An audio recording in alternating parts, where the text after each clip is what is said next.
하나님의 말씀은 갈라디아서 4장 16절에서 20절까지입니다.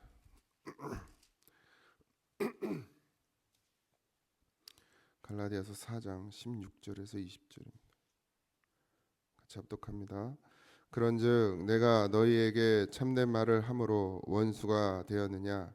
그들이 너희에게 대하여 열심을 내는 것은 좋은 뜻이 아니요 오직 너희를 이간시켜 너희로 그들에게 대하여 열심을 내게 하려 함이라. 좋은 일에 대하여 열심을 사모함을 받음은 내가 너희를 대하였을 때뿐만 아니라 언제든지 좋으라. 나의 자녀들아, 너희 속에 그리스도의 형상을 이루기까지 다시 너희를 위하여 해산의 수고를 하노니 내가 이제라도 너희와 함께 있어 내 언성을 높이려 함은 너희에 대하여 의욕이 있음이라. 아멘. 교회는 복음으로 세워집니다. 분명히 말씀으로 세워져야 하고 거기에는 사람의 생각이 조금도 들어가지 말아야 하죠. 그런데 세월이 지나고 시간이 지나면서 복음으로 해결이 안 되는 게 아니라 복음으로 서 있지 않다 보니까 자꾸 법이 생겨요. 우리 교단에도 교리와 장정이라는 게 있고 또 우리 교회도 지금 이제 정관을 또 만들어야 되는 그런 상황 가운데 왔는데 사실은 이제 신천지가 있기 전까지는 이렇게 교회에 들어오기 전까지는 정관의 중요성이 별로 이렇게 없었어요. 우리가 정관을 다시 이렇게 개편하게 된 건 사실 신천지 때문인데 신천지가 들어왔을 때 그들을 막을 수 있는 방법이 정관을 만드는 일이었습니다. 사실 그래서 정관을 만든 건데 이게 또 정관이 교회 법이잖아요. 그러다 보니 말씀에 기초돼서 세워진 교회가 자꾸 법으로 운영되다 보니까 교단에도 많은 문제들이 일어나고 교회에도 많은 문제들이 일어납니다. 사실 법은 그냥 최소한이죠. 우리 세상을 사는데도 법이 필요합니다. 근데 그 법은 사실 사람을 보호하기 위함인데 되려 지금은 사람 위에 법이 있어요. 그래서 이게 잘 우리가 깨어 있어야 합니다. 초대교회 교회는 늘 성령으로 그리고 말씀으로 기도로 그렇게 세워져 가는 것이 교회의 하나님이 원하시는 교회입니다. 근데 이런 이제 우리가 갈라디아 교회를 계속 보고 있지만 갈라디아 교회도 여러 가지 문제들이 일어나죠. 근데 그걸 바울은 법으로 해결하려고 하지 않고 기도로 해결하려고 하고 있죠. 그리고 말씀으로. 그래서 오늘도 우리가 읽은 말씀을 보면 그런즉 내가 너희에게 참된 말을 함으로 원수가 되었느냐. 그러니까 복음을 전했다 나는 너희들에게. 근데 왜 지금 이런 상황들이 왔느냐? 그들이 지금 갈라디아 교인들이 율법을 말하는 유대인들의 말을 듣고 그들의 말을 수용했단 말이죠. 그러니까 교회에 법이 들어오면 다 갈라지게 만듭니다. 율법도 법이에요. 물론 하나님이 우리에게 주신 것이지만 그 법은 믿음으로 가게 하는 예수님께로 가게 하는 장치였을 뿐입니다. 그것을 지켜야 된다, 지키지 말아야 된다의 논리로 가기 시작하면 교회는 무너질 수밖에 없습니다. 율법 아래 온전할 수 있는 인간이 하나도 없기 때문에 율법을 들이대면 서로 정죄할 수밖에 없어요. 우리 교회도 마찬가지 아닙니까? 여기 온전한 사람이 어디 있어요? 믿음으로 온전한 사람이 있습니까? 우리가 다 우리의 믿음을 자랑할 수 있나요? 근데 율법을 갖다 들이대면 여기 하나도 흠잡을 데 없는 사람이 없기 때문에 율법으로는 다 죄인이죠. 그러니까 손가락질 당해 비난당해야 돼요. 근데 그 율법을 가지고 서로를 들이대기 시작한 갈라디아 교회가 갈라지기 시작하는 거예요. 그들이 너희에게 대해 열심을 내는 것이 좋은 뜻이 아니요 이랬어요. 그러니까 유대인들이 하는 짓이 다 교회를 어떻게 이간시켜 이렇게 되어 있어요. 오직 너희를 이간시켜 너희로 그들에게 대해 열심을 내게 하려 함이라 이랬단 말이죠. 그러니까 유대교 그리스도인, 그러니까 유대인 교회에서 넘어온 그리스도인들이 있었죠 교회 안에. 근데 참된 그리스도인도 있었겠죠. 모두가 그러진 않았을 겁니다. 그런데 정말 예수님을 만나지 못하고 성령의 체험을 하지 못한 자들이 자기들이 가지고 있던 그 율법의 그런 개념들을 가지고 교회에서 지금 어떻게 해요? 바울이 옳지 않다. 이 율법을 지켜야 구원을 받는 것이지, 바울은 율법을 폐했거든요. 이스라엘 유대인들에게 율법을 강요하지 않았습니다. 그랬더니 이 유대인들 중에 그리스도인 된 사람 중에 여전히 예수로 거듭나지 못한 사람들이 이 율법을 가지고 바울을 책망하는 거예요. 아니, 율법을 지키라고 하나님이 주셨는데 왜 그걸 폐하냐? 왜 그것이 중요하지 않다고 말하냐? 율법은 중요하다. 그래서 바울이 거짓이다. 이렇게 말하는 거예요. 그러니까 또 이방인들 중에도 역시 거듭나지 못하거나 예수님을 제대로 만나지 못한 사람들이 그 말을 듣고 어떻게 하는 거예요? 지금 바울을 거짓으로 여기는 것이죠. 원수가 되었느냐? 내가 너희에게 참된 말을 함으로 내가 너희들과 원수가 되었느냐? 이 말은 뭐예요? 그 바울에 대해서 공격하는 사람들이 있더라는 거죠. 바울은 그저 복음을 전했을 뿐입니다. 교회는 복음으로 세워져야 돼요. 아무리 어려운 문제도 교회는 기도하고 하나님의 말씀을 들어서 그 말씀으로 해결해야 하는 게 교회예요. 법을 들이대기 시작하면 교회는 무너질 수밖에 없습니다. 인간이 만든 법이 완전한가요? 온전할 수 없어요. 다 틈이 있다고. 근데 그걸 가지고 교회를 운영해 나간다. 그러면 그게 바로 갈 수 있느냐? 그렇지 않아요. 그래서 가장 바람직한 것은 뭐냐? 모두가 다 예수 안에 있어야 해요. 특히나 교회를 치리해야 되는 장로님들은 깨었어야 돼요. 기도해야 됩니다. 완전히 성령의 충만함에 잡혀 있어야 돼요. 그래야 같은 생각, 같은 판단을 한다고. 그래서 기도해야 됩니다. 그게 먼저예요. 목사님들이 왜 싸우는지 아세요? 지금 교리와 장정 가지고 싸워요. 그러니까 싸우지. 법으로 가지고 하니까. 기도해 보세요. 성령으로 하나 되어야 교단이 이렇게 싸울 일이 있나? 네가 올래 내가 올래 그러면서 싸우는 이유는 뭐예요? 법 때문이에요. 법 때문에. 예수님으로 있어봐요. 기도해봐요. 하나님 앞에 엎드려서 정말 진실되게 울어봐요. 목사님들이 싸울 일이 있나? 없지. 주님은 교회를 하나 되게 하시는데, 지금도 마찬가지. 갈라디 교회 문제는 뭐예요? 자꾸 법이 들어와요. 율법이. 그래서 어떻게 이간시켜요. 그러니까 바울과도 원수가 되게 하고 성도와 성도 간에도 원수가 되게 합니다. 18절 좋은 일에 대해 열심을 사모함을 받음은 내가 너희를 대하였을 때뿐만 아니라 언제든지 좋으니라. 그러니까 복음은 항상 좋아요. 좋게 한다고요. 선하거든요. 복음은 하나 되게 해요. 서로 사랑하게 하죠. 품을 수 있게 해준단 말이에요. 근데 법은 어떻게 해요? 나누게 하고 다투게 하고 이간질시킵니다. 그러니까 우리가 율법으로는 늘 자기를 들이대야죠. 자기한테는 철저해야 됩니다. 남한테는 관용이 있어야, 사랑이 있어야 되지만 율법으로 자기한테는 철저해야 됩니다. 바울도 그랬어요. 그래서 늘 뭐라고 그랬어요? 나는 죄인 중에 괴수다. 바울이 뭘 그렇게 잘못해서 죄인 중에 괴수입니까? 바울만큼 믿음으로 산 사람이 있습니까? 근데 왜 그가 그렇게 고백하죠? 늘 자기에겐 율법으로 철저했어요. 나는 구원받을 수 없는 자고 더러운 자고 나는 정말 지옥에 가도 할 말이 없는 자고 내가 죄인 중에 괴수. 그럴 때 하나님 앞에 진실할 수 있기 때문에 그래서 늘 그 법을 자기에게 적용시키죠. 율법은 죄를 깨닫게 하는 도구가 됩니다. 우리에게. 근데 그걸 남에게 들이대면 안 돼요. 그러는 순간 이제 갈라져요. 이간질 시키죠. 그렇게 우리를 서로 괴롭게 만듭니다. 그래서 나의 자녀들아 너희 속에 그리스도의 형상을 이루기까지 다시 너희를 위하여 해산하는 수고를 하노니. 그러니까 뭐예요? 이게 무슨 말입니까? 바울이 복음으로 했단 말이에요. 복음으로 나았어요. 그런데 이들이 어떻게 하고 있어요? 지금 다시 또 옛 것으로 돌아갔단 말이에요. 그러니까 바울이 또 다시 어떻게 한다는 거야? 다시 해산하겠다.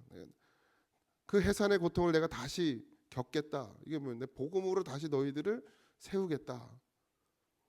그러니까 교회는 무조건 복음이어야 합니다. 말씀이어야 돼요. 법으로 안 되는 거예요. 내가 한번 따져보겠다가 아니에요. 여기서 언성을 높이려 함은 이렇게 말했는데, 이 단순히 언성을 높인다는 게 싸우겠다는 얘기가 아니라 복음으로 내가 소리를 내겠다는 얘기죠. 그러니까 교회는 항상 말씀으로 시작하고 말씀으로 끝나고, 기도로 시작하고 기도로 끝나야 돼요.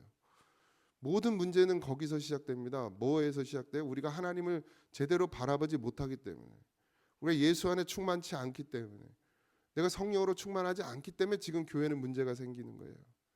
근데 자꾸 뭘 뒤적거려요? 법을 뒤적거려요. 법은 누가 만들었어요? 우리가 만들어 놓은 거예요. 우리가 만든 법이 완전할 수 있습니까? 완전할 수 없죠. 항상 빈틈이 생겨요. 그러니까 그걸 가지고 또 공격을 해요. 그걸 가지고 싸워. 그 부족한 부분을 가지고 싸운다고요. 한쪽에서 법을 들이대면 한쪽에서 뭐예요? 그 법의 빈틈을 가지고 또 공격을 하고, 그러니까 계속 싸움이 될 수밖에 없죠. 근데 교회는 뭐 하게 하셨어요? 하나님 기도하게 하셨어요. 기도로 모든 것을 세워가라 그래요.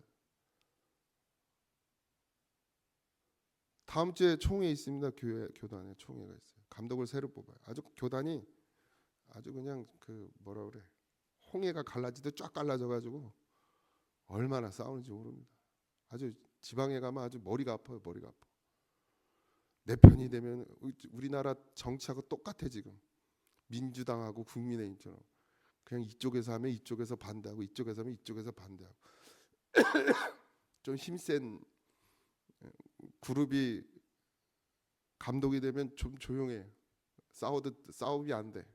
힘이 좀 약한 데서 감독이 되면 여기서 계속 시끄럽게, 계속 딴지거려. 계속. 이게 현실이, 이게 현실. 지금 교회가 그렇게 가면 돼요? 안 되죠. 하나님 기뻐하십니까? 안 기뻐합니다. 하나님은 나누는 걸 제일 싫어하셨어요. 주님은 우리와 하나 되길 원하시죠. 그게 하나님이 기뻐하심이에요. 하나 되는 거, 서로 사랑하는 거. 그거 보시잖아요. 그게 영광이 된다 그랬습니다. 하나님께 영광이 된다. 우리가 진짜 뭘로 살아야 되나요? 우리 믿음으로 살아야 됩니다. 다만 법이 왜 필요하냐? 정관 우리가 왜 만들었냐? 교회를 지키기 위해서 만드는 거예요. 우리 안에서 싸우라고 만들어 놓는 게 아닙니다. 교리와 장정 왜 만들어 놨나요? 교회를 지키라고 만들어 놓은 거지 싸우라고 만들어 놓은 게 아니에요. 근데 인간은 그렇게 돼요. 하나님이 율법을 주신 이유도 우리로 하여금 예수께로 가게 하려고 율법을 주셨다면, 근데 그 율법을 가지고 싸우고 앉았어요. 맨날 다투고 앉았어요. 이방인과 싸우고, 자기들보다 못하다고 싸우고. 반드시 믿음이어야 하고, 복음이어야 하고, 생명이어야 합니다. 우리가 하나 되지 않는다면 그건 누가 잘못해서가 아니라 우리가 온전히 성령을 의지하지 않기 때문입니다. 둘 중에 한 사람이라도 성령을 의지했다면 싸움이 안 되죠. 싸운다는 건 뭐예요? 둘 다 똑같다는 얘기예요. 싸우고 있다는 건, 우리가 하나 되지 못하고 서로 다투고 있다는 건 여전히 우리가 다 똑같다는 얘기죠. 진짜 여기 안에서 한 사람이라도 정말 주님만 바라보고 십자가를 의지하고 성령에 충만해서 교회를 위해 기도하고 성도를 위해, 지체를 위해 눈물 뿌리고 있다면 그 열매가 왜 안 맺혀지겠습니까? 어쩌면 조금 그런 분들이 보이지 않게 기도해서 교회가 그래도 무너지지 않고 이렇게 가고 있는지도 모르겠어요. 그러나 하나님은 우리에게 다 하나 되라 하셨습니다. 누구 한 사람이 아니라 우리 모두가 성령의 붙들림 받아서, 사람이 있는 곳에 어떻게 문제가 없냐고 이렇게 말하지만 주님이 있는 곳에 문제가 없어야죠. 우리가 성령으로 하나 됐으면 문제가 안 일어나겠죠. 주님이 우리의 주인 되셨으면, 하나님의 주권이 이 교회에 세워졌으면 문제가 일어나지 않겠죠. 여전히 문제가 있다는 것은 우리가 아직도 믿음으로 서 있지 못하고 주님 바라보지 못하기 때문에, 그래서 문제가 생기는 거라는 거죠. 갈라디아 교회도 바울이 진단하고 판단하고 그래서 내린 결론은, 내가 다시 너희들을 복음으로 세워야겠다. 내가 해산의 수고를 해야겠구나. 라고 말한 것처럼 우리 교회도 만약에 믿음으로 우리가 서 있지 못하다면 다시 뭘로 돌아가야 됩니까? 복음으로 돌아가요. 말씀으로 돌아가고 기도로 돌아가고 성령에 취해서 살도록 기도하고 하나님께 매달리고 그런 성도들이 한 사람 한 사람 세워질 때 하나님께서 기뻐하시는 교회가 될 것이고 문제는 사라질 것입니다. 문제는 하나님이 주신 것이 아니라 우리 안에서 우리가 만들어낸 것이에요. 우리가 복음으로 있지 않고 말씀으로 있지 않고 우리가 성령 의지하지 않고 나를 의지하고 내 생각을 의지하고 내 판단을 의지하다 보니 이런 문제들이 생기고 어려움이 생기고 교회가 하나 돼서 가지 못하는 일들이 생깁니다. 그러니 오늘도 우리가 깨어서 기도하고 누구를 비난하고 원망하는 입술이 되지 말고 그 지체를 위해서 기도하고 또 나 자신도 하나님 앞에 온전히 서도록 기도하고 그리고 정말 교회를 사랑한다면 울어야죠. 가슴을 찢고 하나님 이 교회가 하나님의 뜻대로 세워지게 해달라고 울부짖는 그런 오늘 한날이 되어져서 반드시 하나님이 이 교회를 사랑하고 이 교회를 하나님께서 세우시는 증거가 드러나는 그런 놀라운 역사를 보기를 주님의 이름으로 축복합니다. 기도하겠습니다. 하나님, 마음을 다하고 뜻을 다하고 목숨을 다해도 우리가 자랑할 것이 없는 것은 주님이 하셨기 때문입니다. 우리가 사람으로 우리의 생각으로 드러나지 않게 하시고 하나님이 지금 내게 원하는 것이 또 이 교회에 원하는 것이 무엇인지를 바로 알고 엎드려 기도할 수 있는 그런 한 심령이 일어나게 하여 주시옵시고 아버지의 말씀이 생명이고 성령의 능력이 우리를 생명으로 인도한다는 사실을 잊지 말고 아버지 성령의 충만함을 받도록 기도하고 엎드려서 구하고 두드리는 자가 되게 하여 주옵소서. 주님의 말씀만이 우리를 살립니다. 사도 바울도 어지러워진 갈라디아 교회를 다시 복음으로 세우려고 아버지 하나님 그렇게 결단한 것처럼 우리도 우리 자신의 생각과 우리 자신의 판단보다 하나님의 말씀으로 이 교회가 세워지기를 기도하고 가슴을 찢고 통곡하며 자복하는 심령들이 아버지 하나님 일어나게 하여 주옵소서. 오늘도 주님 오늘 하루를 살아가며 또 힘들고 때로는 고난이 때로는 연단이 우리 가운데 있을지라도 주님만 바라보고 오직 믿음의 길을 걸어가는 우리가 되게 하여 주옵소서. 모든 것 감사하며 예수님의 이름으로 기도하옵나이다. 아멘. 하늘에 계신 우리 아버지여 이름이 거룩히 여김을 받으시오며 나라의 임하옵시며 뜻이 하늘에서 이루어진 것 같이 땅에서도 이루어지이다. 오늘날 우리에게 일용할 양식을 주옵시고 우리가 우리에게 죄진 자를 사하여 준 것 같이 우리 죄를 사하여 주옵시고 우리를 시험에 들게 하지 마옵시고 다만 악에서 구하옵소서. 대의 나라와 권세와 영광이 아버지께 영원히 있사옵나이다. 아멘.